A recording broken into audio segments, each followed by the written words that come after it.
If you've never heard about Anchor, it's the easiest way to make a podcast, and I'll explain really quickly. My favorite part, it's free. There's actually creation tools that allow you to record and edit your podcast right from your phone or computer if you want.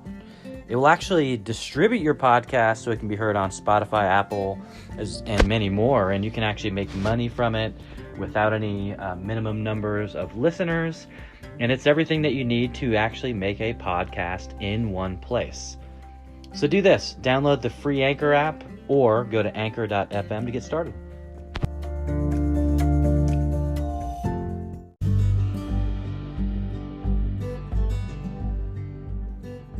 In this episode, you'll learn about Joshua Schulman, the type of work he does, his super crazy schedule and how he manages it, and a little bit about the people that have inspired him in his life.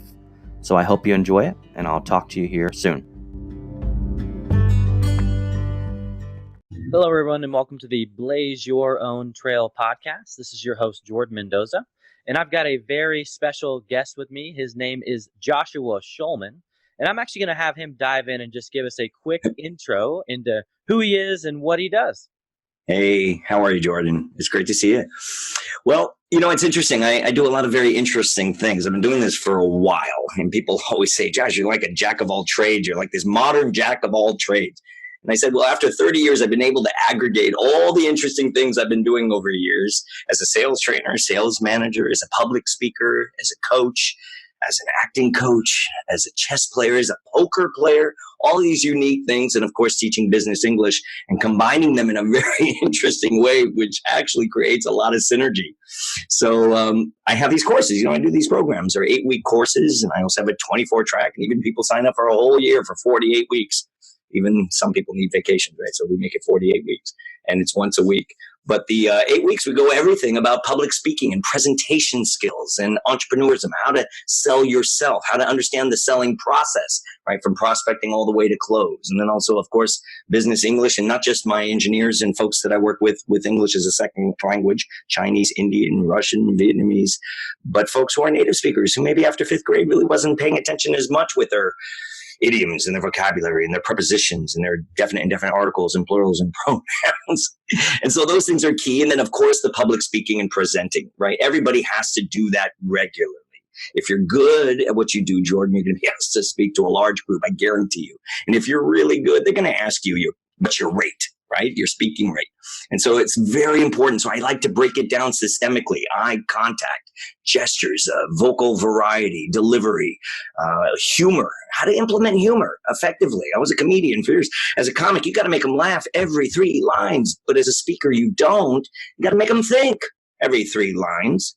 But you do want to make them laugh, right? 2 or 3 times in its totality. And then, of course, this dynamic of extemporaneous speaking, right? Speaking with no notes, being able to be confident to avoid those ums and uhs and likes and those dreaded filler words and such. And so I call it under the hood, UTH, really diving under to see what this is to be an effective communicator. Because to me, Jordan, public speaking is not about being the next Tony Robbins. It's about speaking in public. 1 person, 3, 5, maybe 1,000. But everybody has to do these things, and most people are having a lot of challenges with that. And particularly in business today, I work with a lot of startups, a lot of entrepreneurs who've never had formalized sales training, and that is really difficult, right? Not just from networking standpoint, but from getting to the point of cap raise, right? I coach a lot of contestants on Shark Tank. We deal with all kinds of folks who are trying to I want them to be prepared for real rounds, right? VC, getting funding, really how you're really going to get that term sheet and be able to tell the genesis of your company and who your team is. You can't just say these are my college roommates, right? And even if it's at the idea stage, how this really builds so you can get that revenue growth that you're looking for and scale optimally. So that's essentially what I do in a nutshell. Awesome. Yeah. And that has a bunch of different variations that all they seem meld together at the end, right? And what I really enjoy about that is you get to take people on a journey, right? You get to take people on a journey of really kind of identifying what their strengths are, right? Because you might have some people that are more extroverted, so it's very easy for them to at least open the lines of communication, but they may not have the framework and structure to know what to actually look for to improve it, That's a good point, because I really believe, Jordan, this is a skill set. This is not a natural ability. I don't believe people have this gift. When we're born, nobody gives you a microphone. They give you a rattle, you're making noise, and you learn how to make noise. And the more effective you are, the things come to you that you want, right? I mean, listen, there was a great book. I talked about it on one of my LinkedIn posts recently on how to, Dale Carnegie, right? How to Win Friends and Influence People. Famous book, business book, written in the 1930s. In fact, there was an amendment a couple of years ago, I think about almost 10 years ago now, on how to win friends and influence people in the digital age, how key that is, because this is a challenge that people have in regards to how am I connecting? Am I reading people accurately? And of course, we're a global world now, so we got to be able to, body language and reading people is really important. In fact, speaking in general is important. People put their foot in their mouth today more than ever before. It takes tremendous courage to be able to speak. Not just to speak well, to speak, to even voice their opinion. We see this all the time, right? We see actors getting fired from gigs that are coming up because they said something stupid. And then someone comes up with a microphone to some other actor and said, hey, what do you think about the stupid thing that guy said? And he says something more stupid and he gets fired, or she, from their next gig. So people are just deciding, you know what, I'm going to clam up, right? They don't want to say anything about anything. We live in that cancel culture right now, and this is very complicated. So I think people have to be a little bit more cognizant of what we say. When I say people should be thoughtful, right? Not just about considerate and kind and courteous. They should be thoughtful, full of thought. How, like my acting classes, I teach this all the time. Every action has a reaction. If you say this, what do you expect the response would be?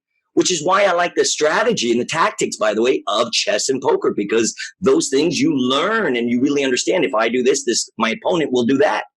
Well, don't we do that in negotiation in business? Of course we do. Don't we do that in public speaking when I'm trying to anticipate whether my audience will understand this idea or not? Right? Like a good lawyer, they don't ask a question they don't know the answer to. Well, people in business and certainly public speaking should do that too.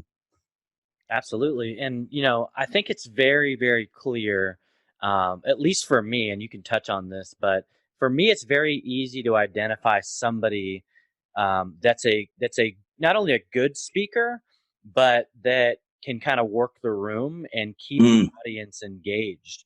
And I know for me, so I do training and development. Sure. That's what I do for a living. So I have to figure out, and this is adult learning, right? So I have to figure out how to get these 15 adults to pay attention for 8 hours. And when you're working with that, that type of a group of people, what I find works for me is asking those open-ended questions that elicit a response. It is that eye contact and paying attention to their body language and noticing when people are getting restless to break, to say, hey, it's a great time for a break. Let's go ahead and take this break, right? And now, I've been to plenty of things where I see the opposite of that. And it's somebody that is literally talking and looking down, and they're not actually paying attention to the audience. You know what I'm saying? So, oh, sure. In fact, they taught that for years, Jordan. For years, they were saying, look over people's heads. Because if you look at their eyes, you're going to get thrown off and you'll forget, right? One of the biggest concerns my clients have often is about mind blank. And I teach them a process, how we can actually choreograph our presentations into parts. So then when I move across the stage, cross left, I look at someone down in audience right, I have that eye contact, and then I can move and then pivot and look at the rest of the group. And then boom, right? I can cross the stage and look at someone, right, for part 3, essentially, or then 4, whatever, and then move back just a little bit. And all in my mind, I knew my presentation. Here's the challenge. Acting students, they have to rehearse. If they don't have their monologue, we can't work on that piece. Presenters and people are winging it every day. You cannot wing public speaking. You have to be prepared. That means you have to practice. And most people don't.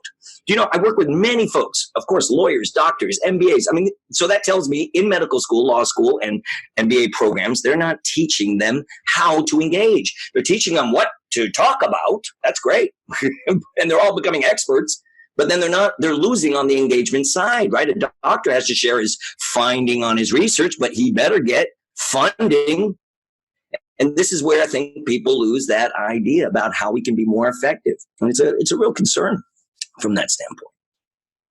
Absolutely. And so what do you think it is for certain people that just maybe they're not an expert speaker, but they just have that ability to not have those nerves come in, right? Because and you probably have these people as clients, right? Sure, Where of course. like I certain deal with this people, right away. it's like you can easily notice that, like, okay, there's some polishing here, and then other people you're like, well, we got to start at the basics, right? So what do you think that is? Like, where do you think that comes from? Is it like environmental influence? Is it, Oh, definitely. you People, know, they come to me, I'm an introvert. Okay, well, I don't know. And there's some science on this now about whether this left hemisphere, right hemisphere, it's a little bit of this is debatable, right? I'm an introvert. And when we're an introvert, we hide behind this concept of introversion. And same with being an extrovert, the life of the party. That's not necessarily how it works. By the way, this idea, there's no mediocrity in public speaking. You're either really good or you're not. And if you're not very good at it, you're going to do it a while and you're going to stop because it's not very effective for you. When I go speak at an event, I'm not doing it for giggles and claps. I'm not doing it for the applause, right? I'm doing it because 600 people, let's say, right, over 300 people are going to come up and ask me for my business card. That's effective prospecting. That's solid lead generation. That's why I do it. And by the way, these are not their business. My business cards, those they'll get for sure, but they may or may not call me. But in business, I'm not relying on that. It's just like poker. That's luck. I deal with randomity. I want to deal with the elements I can control in mitigating error and mistake. And bet your bottom dollar, I will get their business card. I will then connect with them on LinkedIn or whatever appropriate social media, and I will follow up and then and move from there. And that's how business gets done. This is what people are not doing. And so this nervousness in the beginning, the anxiety you're referring to, I can dismiss that immediately. I break it down. In fact, I'll tell you, audience, right now, here's 6 things you do. Next time you're asked to speak at an event, and by the way, you only have 2 reasons why you even speak at an event. You are either asked to come and speak, or maybe you're in school and you have to, right? Or you ask for the opportunity. And we should be asking for opportunities. We're not sitting there waiting for someone to hire us, right? To pay us lots of money for a keynote. In the beginning, you got to go out there and find those opportunities. And there are a myriad of them. Okay, so here's those 6 things. Who am I speaking for? Why me? Why did they ask me? Where am I speaking? I want to know the acoustics. When? A date is a big deal, right? Goal setting. I got to know when this is. If I'm going to create an opportunity for myself next month, I'm going to identify exactly when. And of course, what am I speaking about? Oh, and the last one, how? And this is a kind of an important one, right? Am I using a microphone? Am I using a lapel mic? Am I using a lavalier? Am I using a clicker? I like my own clicker. I'm my own IT guy. I show up with a long HDMI cable. I have my own computer. I want to do this just right. I don't want to have any issues. Most IT folks who are setting up you as a speaker have no understanding about the process of that. They're just trying to do whatever works on their end, not what works necessarily for an audience. And for me, I'm comfortable with my own clicker. You can imagine the nerves, Jordan, when people come up to go speak or at an event and they didn't anticipate any of these 6 things we just talked about. Of course, there's anxiety because these are all the things, they're unknowns. We'll figure out the unknowns. And then they show up and they had practiced their speech with gestures, right? They had practiced with a clicker. And then they suddenly say, listen, there's no clicker. We'll just do it for you. And you're like, what? And then they say, oh, by the way, here's a microphone. And you've never held a clunky microphone before. Or they stuck you at a podium, which you expected to maybe perhaps use the stage, or vice versa. Maybe you expected to be behind a podium, and then suddenly now they said, yeah, we'd like you to stand in the middle of the stage. Use it. Feel like you're a stand-up comic. Enjoy. Right? If you didn't prepare for that, you're going to be nervous on the spot, and that's going to give you a lot of stress. We, as audiences, are like little doggies. We're looking for that weakness, right? We're ready to pounce. But the reality is everybody wants you to do well. But there are circumstances where if you are showing and manifesting weakness and stress, right? Playing with your hands, doing this, wiping your brow, telling people, I'm not very good at public speaking. Why do you need to tell them that? Why would you need to give excuses and apologies? You're already dismissing yourself as an authority in that field. If you're speaking in front of a group, Jordan, you are an authority. You have the credibility. They want to hear what you have to say. And that's one of the challenges because I think people think they just want information. No, we have internet. We can all Google information. What we want is change. I want to change. I want that information to be the catalyst for me to make different decisions or better decisions and to mitigate error and mistake, which is why, by the way, again, I like chess and poker because that's what that's about. Not just making errors and mistake, inducing errors and mistake, right? And we do that in negotiation too. If someone's not savvy or sophisticated and they don't understand what the plan is here in regards to this deal, well, they're going to lose. because they will make a mistake and not realize they could have asked for this or could have asked for that. Or there's silly things, right? Where it's just the deal is hinging on whether it's like $50 or something like that. Well, you know what? I'm not going to negotiate based on ego. Have your $50 if that's what's so important. So it's a very interesting idea in regards to dealing with that. But the nerves and the anxiety, stresses like that, most of those you could set aside. However, I will say, if it's something, let's say, deep-rooted in an issue, you should speak with a therapist about it. If mom and dad were telling you to shut up all the time, maybe there's some deep-rooted issues. Maybe you had a bad experience public speaking when you were very young and you felt this humiliation and you never want to do it again. Well, that's struggling. But most of the time, Jordan, it's skill-based. It's some issue where they just don't know what to do, right? Who do I look at on eye contact, right? What am I looking for? How long do I look? They don't know what to do with their hands, my gestures. How do I stand? All of that. So those things become very, very interesting. And I think once we're aware of it, it certainly lessens your stress and your nerves and anxiety.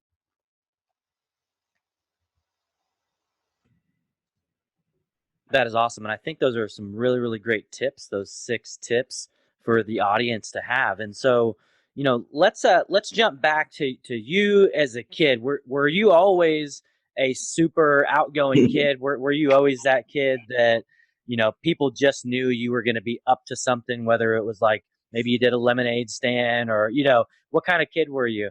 I was always talking, that's for sure. That's great. And I'll tell you why. I was not just talking. I was running around like crazy. I have this insane energy, not insane, this wonderful energy and enthusiasm. And quite frankly, I'll share with you. I have I've had to work up on this. They've determined now, I didn't know this as a kid, that I have ADHD and OCD and what's called hyperfocus, which enables me wonderfully to do a lot of different things at once, which is very good for productivity. Right? We have 54 sessions a week right now, one-on-one and group classes. It gets very, very crazy here. Plus, we're building right now to scale with virtual reality, teaching public speaking, all that, using that.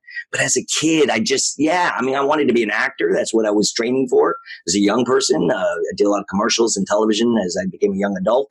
And then I just kind of hated twiddling my thumbs, waiting for my agent to call so I can get 5 lines on a TV show. As an actor, you're just kind of a commodity to be bought and sold, and you kind of are at the behest of whatever they give you.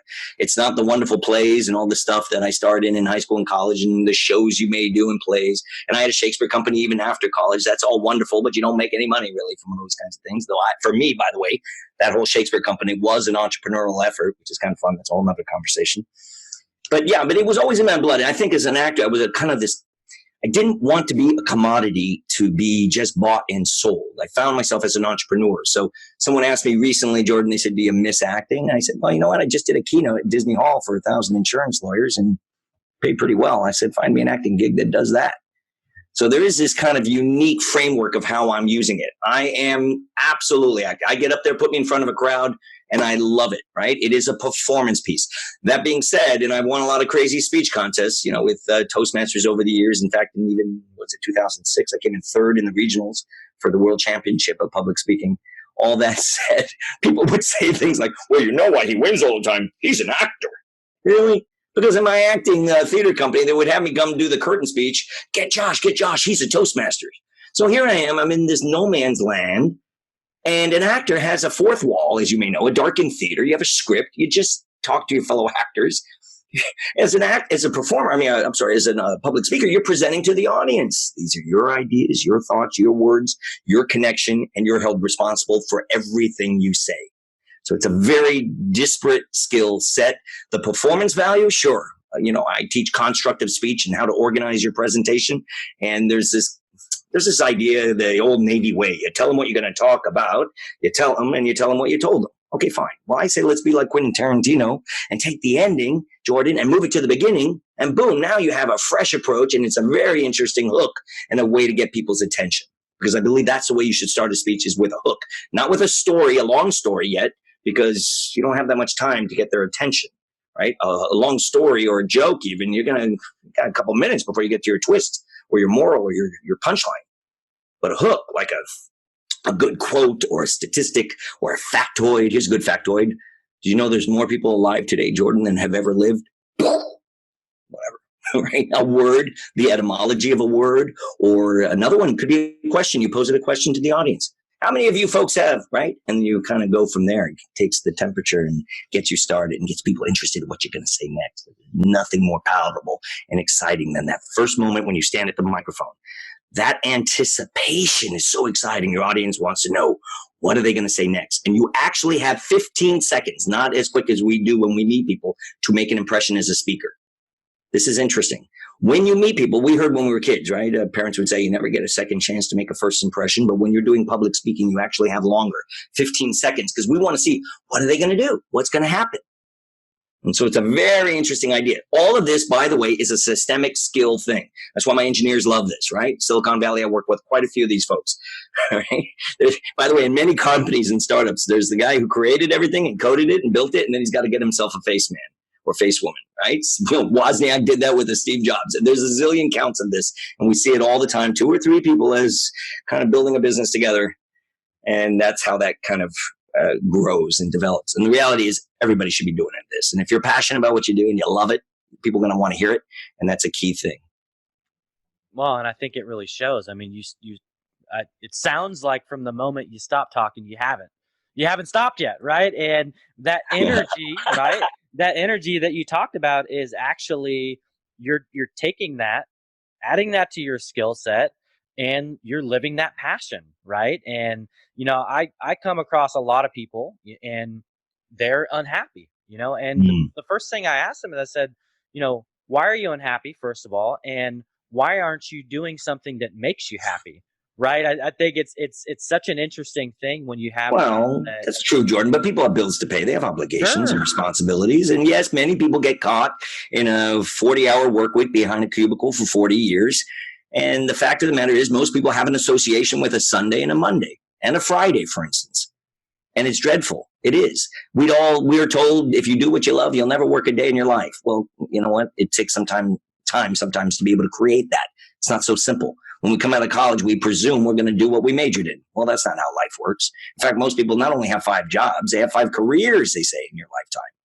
You think someone I have friends who work at Fridays. Thank God it's Fridays. It's a popular restaurant here in Los Angeles or in the West Coast. You think on a Friday night at 8 o'clock, they're thrilled that they're working? No, not necessarily, unless they really enjoy it, and they should. By the way, this is a key concept, this passion thing. And Phil Knight talked about it in his book about Nike, right? You need those 2 ingredients to have a successful business. You have got to have passion. You have got to care about what you're doing and talking about. And then you have to have a niche. Yeah. What is your niche? What is it that you're doing that nobody else is doing right yet? Right? That's kind of exciting stuff. So from that standpoint, fine. But for a long time in business, Jordan, people have always thought that the elements of success is IQ, how smart people are. Well, we've known in recent years it's not true. EQ is very important, and companies are exhibiting this every day, including, by the way, Nike. This notion of compassion, this notion of the emotional quotient, right? That empathy for your customer. But there's a third one, which we're talking about right now, and I believe it's LQ, which is not logic, it's not learning, it's not even life, it's love. Do you care about what you're doing? Do you care about what you're talking about? Do you care about how you're doing what you do? Do you care about your product? Do you care about your service? Do you care about yourself? Now, this is an interesting one because we got to care about others. We also have to care about ourselves. We have to take better care of ourselves. There was a documentary a few years ago about Fred Rogers, Mr. Rogers. I thought it was really sweet. He talked about he was heavy when he was a kid, and then he lost a lot of weight. And he got to a point as an adult, and he never changed his weight. It was always 143 pounds. 143. And you know where he came to that? Why it was so important for him to stay on that? And he swam daily. This was a big part of his routine and regimen. Is that he looked at the scale, Jordan, and he saw 143, and he made that a valuable number to him. 1 I, 4, 1, 2, 3, 4, LOVE, love, and U, 3 letters, YOU. I love you.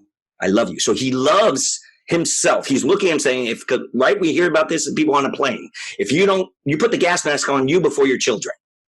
And if you can't take care of yourself, if you can't focus on those things that you're trying to do and be the pilot of your own life and not let others control what you want to do or what you think you can do, because there's a lot of supposition, We think, well, this is what I suppose I'm supposed to do. I don't run my business like other people, other coaches and other people, quite frankly. I'm not sure what they do. I do focus on that old axiom about systemize, optimize, scale, right? I do, because I want to have a moving forward movement of my business. And I have trainers and things like that, but that only can scale to a certain level. The VR we're talking about, that's a whole other ballgame. And I'm very excited about that. But we're on the advent of a new technology that most people haven't used, right? Virtual reality is extraordinary. And we're talking about gaming, and we're talking about entertainment. Of course, we're talking about media consumption. There's some beautiful things. I do rock climbing on there. I do boxing every morning. I burn like 300 calories on this magnificent app on there, on the Oculus Quest. It's fantastic. And then, of course, public speaking and e-learning. I'm have my programs on there. My clients have access to it already, and we'll be launching this next year to the public. And we're very thrilled about that, using virtual reality to teach all these wonderful things where you're really absorbed in that world. And I think there's some of these things are really exciting about where we're going, what we're doing. And I want people to think about their own business and product, about what's unique about what they're doing, and what's unique also about themselves, right? Because it was Zig Ziglar back in the day used to say that all the time. I'll do my little impression. He says, well, Zig Ziglar, you are unique. There's nobody else like you. And if you can appreciate that and recognize, you will succeed. I'll see you at the top. I always got a kick at him because I used to listen to Zig Ziglar as a young salesman in my early 20s, right? And it was fascinating, that idea of what actually motivates and what really, really inspires us.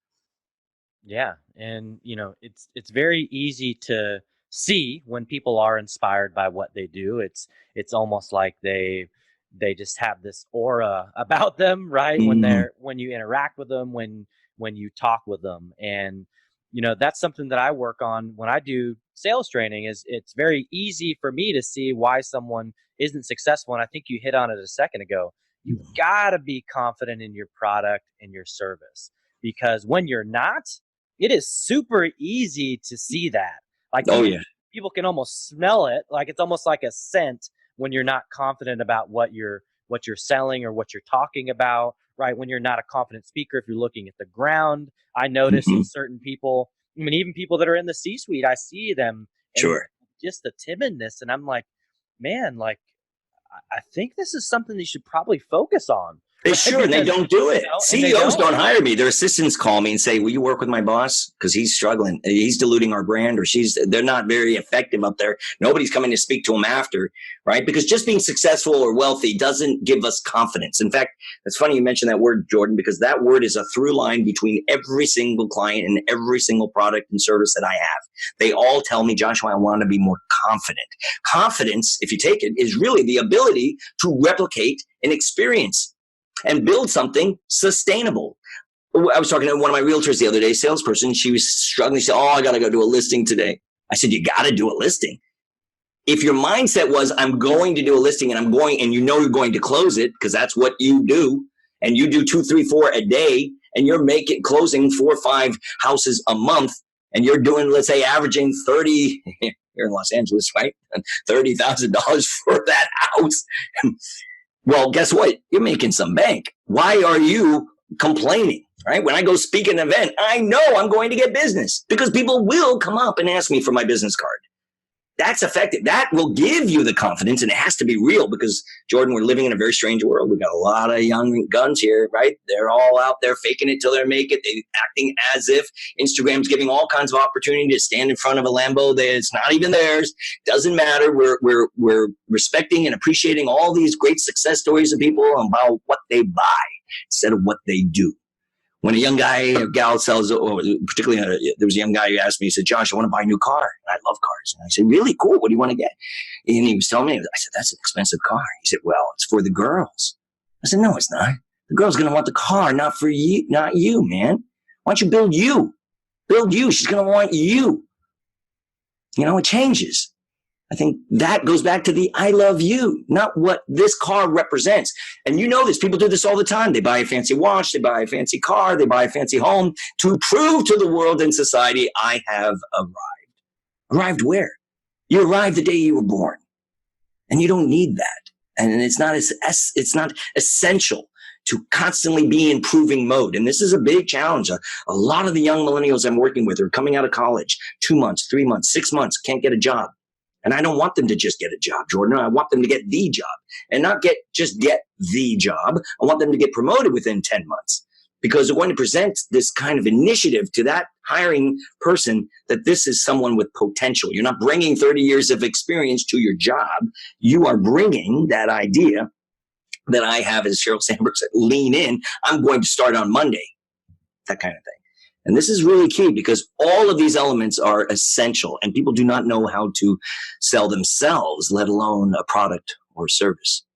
Yeah, and I think you're touching on some really cool things, because to me, what it sounds like you do is you help people build brand equity, right? They're literally building equity, and they're the asset that they can now market with all of these new skill sets. Absolutely. Right? It's literally, it's almost like, personal branding, a personal branding makeover, if you will, right? Because you might have people show up and, now that they have this confidence, now they actually may want to change things about their actual appearance now that they have these new skills and abilities.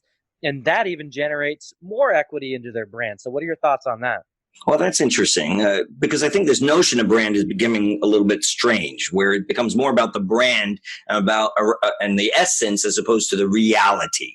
And the reality, when I'm talking to someone young, I love to see their ambition and their drive and their spirit, but not about because they want to make a lot of money so they can buy things, but because they want to build the business and grow it. And by the way, there used to be an old idea that you build a business to sell a business. Not always.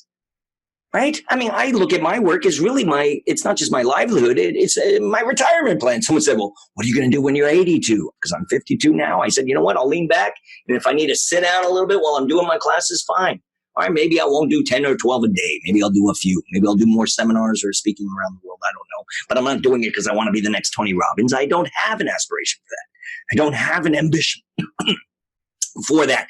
Just like when I was an actor, I didn't want to be or care about being a famous actor. And I was struggling, right, for an agent and manager who's trying to figure you, which you are as an actor, a commodity to be bought and sold. They were all pigeonholing me in a certain way. Hey, this is a Michael J. Fox type. It's a young Michael Douglas type, whatever that might be. Awesome.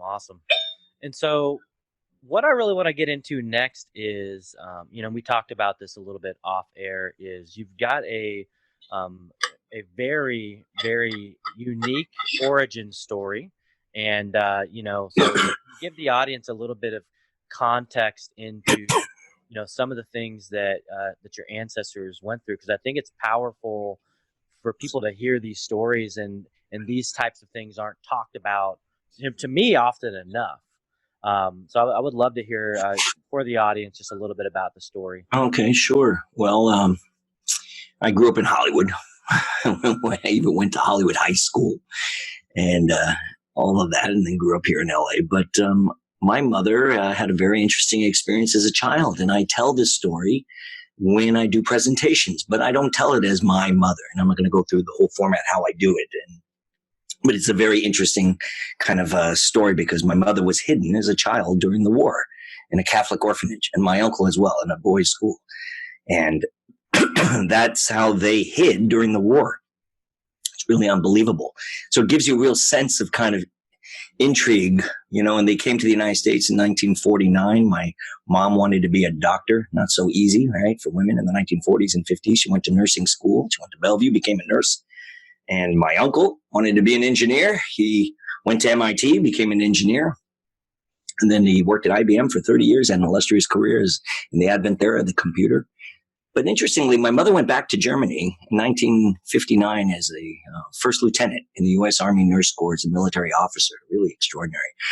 My dad was her boyfriend at the time was in the JAG Corps. He was a military lawyer, and he waited for a couple of years. She came back, and then she became an emergency room nurse, and then she became the senior transplant coordinator at UCLA for 20 years, and then the first president of NATCO, which is the National Association of Transplant Coordinators. Just unbelievably proud of my mom and this amazing career. And of course, she raised 5 children, and she had made a pact with her brother when they were young. She had 5 kids. He had 4.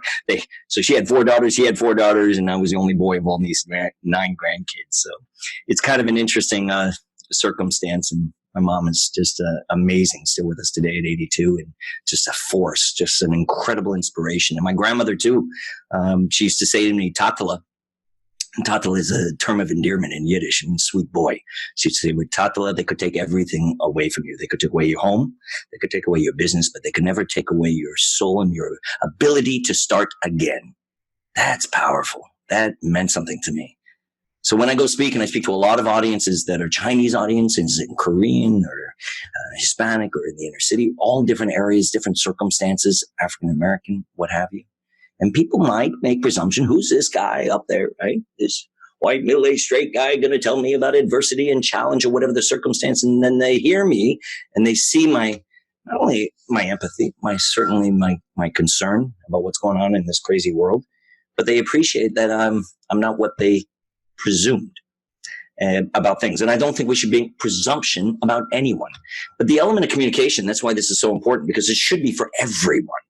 Right? I have students who are deaf. I have students with cerebral palsy. I have students, children. I have women, adults, older people, younger people, people who've worked in manufacturing on the line for 25 years, and their language skill is limited because of their Spanish, and they're able to get promoted to managerial opportunities and things like that. Or the parent, even my girlfriend, who is from Mexico originally. We've been together many, many years, 15 years now. But when her son was young, she wanted to advocate for him, right, at the PTA meeting. So those things are always in my consciousness about how people who don't have all the other wonderful opportunities in life, including a PhD from Yale or Harvard, can succeed in this world by just being able to say how they feel and mean what they say. And I think that's a kind of a key thing. I learned a lot about that from my mother. And a lot from my father, too, in many ways as well. My father passed away about 10 years ago, and I think about him every day. He was an extraordinary guy. And so these things affect you. They influence you in a lot of positive ways and strong ways. And then there's things about that make me, of course, fiercely independent, right? In many ways about things that I do in regards to how I work and do business, or how I love, or how any of those kinds of things in life. We've had a challenge, I think, in recent years where people have become, I don't like the word codependent, but there's this notion of dependency, right? We've heard dependency, interdependency, independency, this idea that we want this or want that, but can we choose to want this and want that, as opposed to have to have this and have to have that? It's very interesting, maybe a little existential, but worth understanding and appreciating, because people are facing this every single day. And the younger kids that I'm working with, I won't call them kids, millennials, what have you, are facing this where they're comparing and contrasting with other people. Am I where I should be at this point in juncture in my life? It's not relevant, right?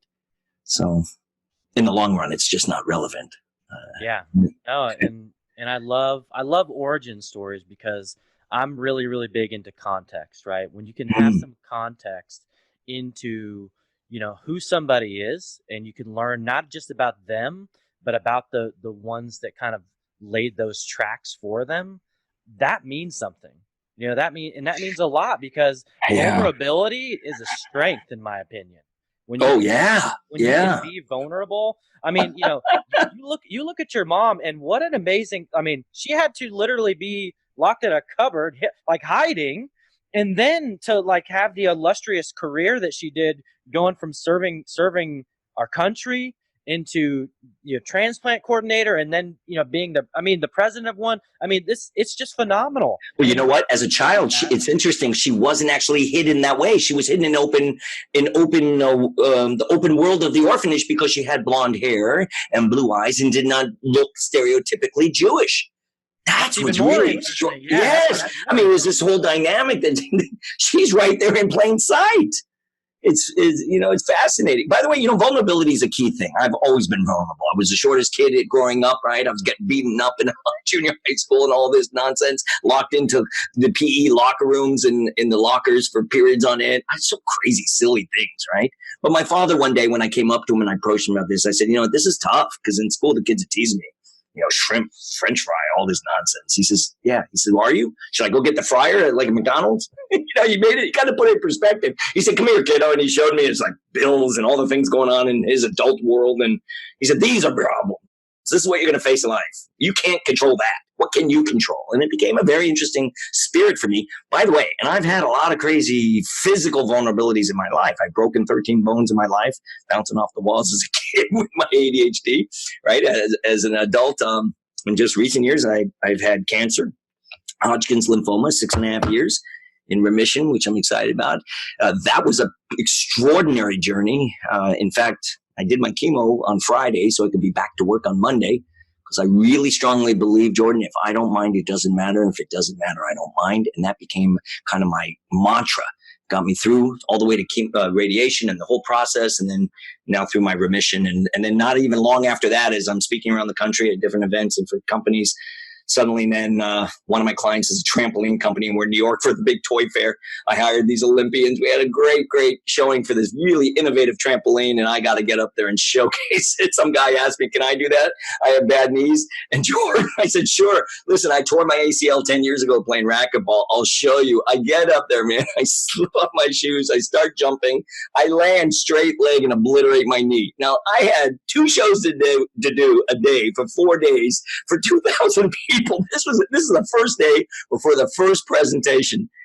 Oh my God, I'm leaning against one of the other trampolines, and I even turned to the president. I said, hey, I think I better go to the hospital and get this checked, because I think it's really blown bad.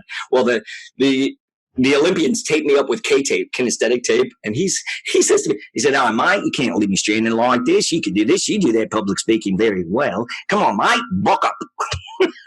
And I did. And we made it work, and boom. And then I had surgery the week after I got back, my first scope. And then I had a series of 4 surgeries.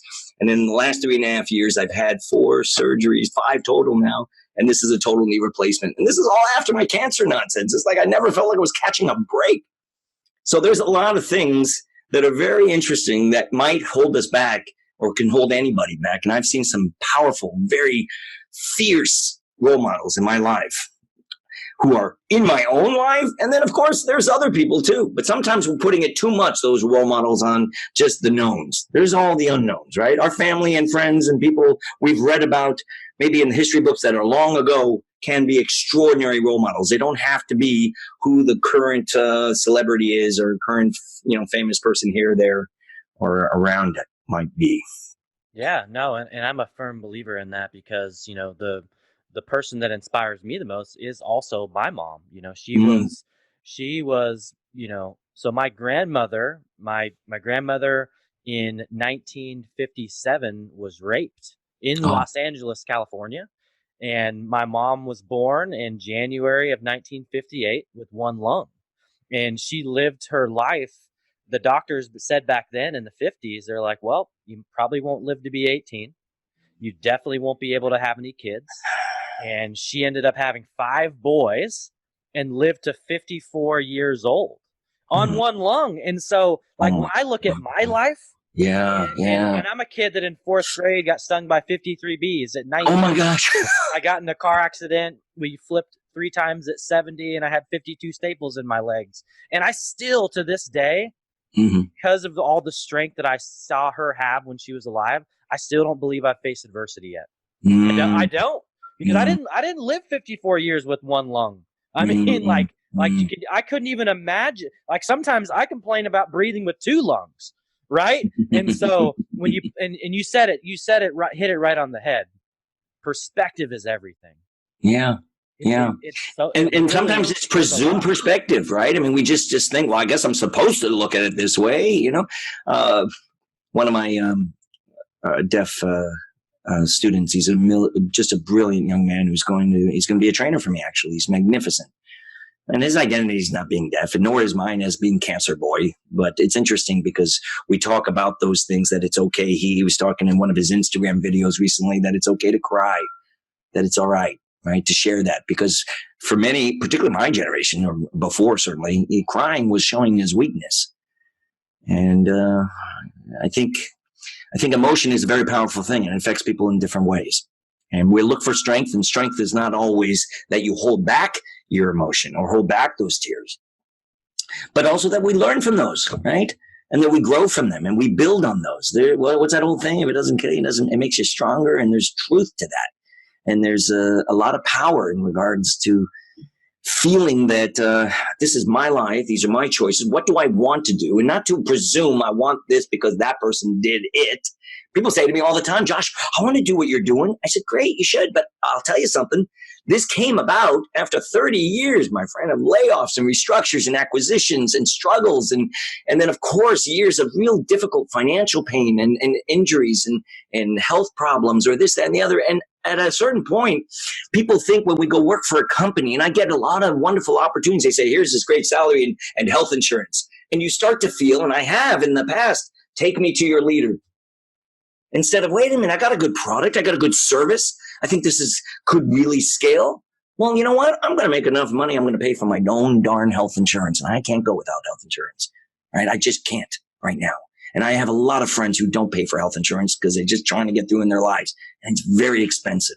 For one person, it's tremendously expensive. But if I don't pay for my health insurance, which is one of the most important bills I have to pay every month, because if I don't, I'm going to be really in a world of hurt if my cancer came back. And we have people all over this country. Healthcare is an extraordinary problem in this world. We have all kinds of problems in the world, right? We have this new coronavirus going on. We have the Brexit issue, those things affect us too, right? We have, of course, conflicts going on in Iran and Iraq. We have issues, of course, in the Palestinian-Arab conflict. There's all kinds of things. And yet we do here at home as well, in our own internal families, right? We're seeing this. There's a tremendous divide in this country we're having right now, even amongst families where people are thinking and looking at the world differently, ideologically, theologically, philosophically, and certainly emotionally. And it's causing a lot of challenges. I don't think we've ever faced or seen that before right now, which is why things like this make it harder for people to get up and speak and voice their opinions. And you know what, Jordan, it's really interesting for me. I start at 4:30 in the morning, man. I start with France and Germany with clients. I go across the United States.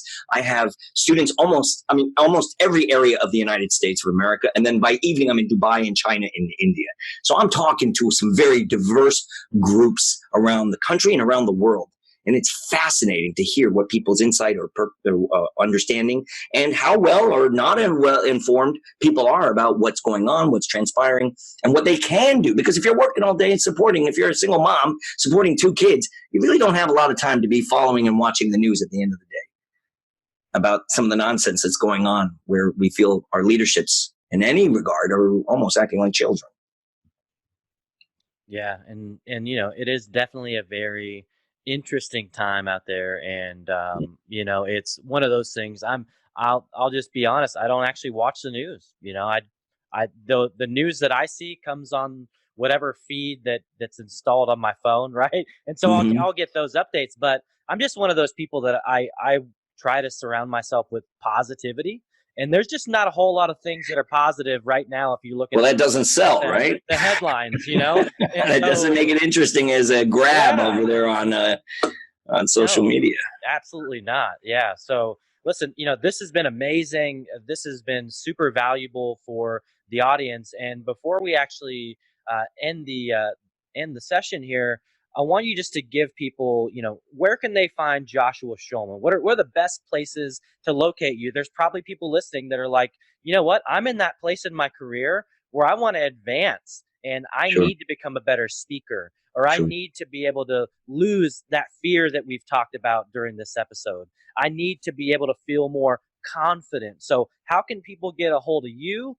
If maybe it's just they want to have a virtual coffee with you, or maybe it is they want to actually work. They want to work. I'm always game for a Zoom chat in between sessions if there's a cancellation session. Certainly. I'm all over the place. My name is Joshua Schulman. There's actually another famous Joshua Schulman who's the CEO of Coach Brands, which is really ironic because I'm a coach. And people get us confused all the time. And so that's kind of fun. He's a little more famous than I am, but he's doing his thing and I'm doing mine. But you can find me as Joshua Schulman on LinkedIn. I encourage you. That's a great place for us to connect and network. Of course, Instagram. I'm on Twitter as well. And I have a company Facebook page as well for SCI, Schulman Communications Interactive. You can also go to my website at getcoachingfromsci.com, www.getcoachingfromsci.com. Awesome, my friend. Well, hey, I really, really appreciate you taking the time. I know with the 54 meetings that you have to be able to squeeze me in, it's an honor. Oh, it's my pleasure. To have you on the show. And I'm sure we'll definitely be connecting here soon and catching up. Wonderful. Thank you, Jordan. Thank you. Have an amazing day.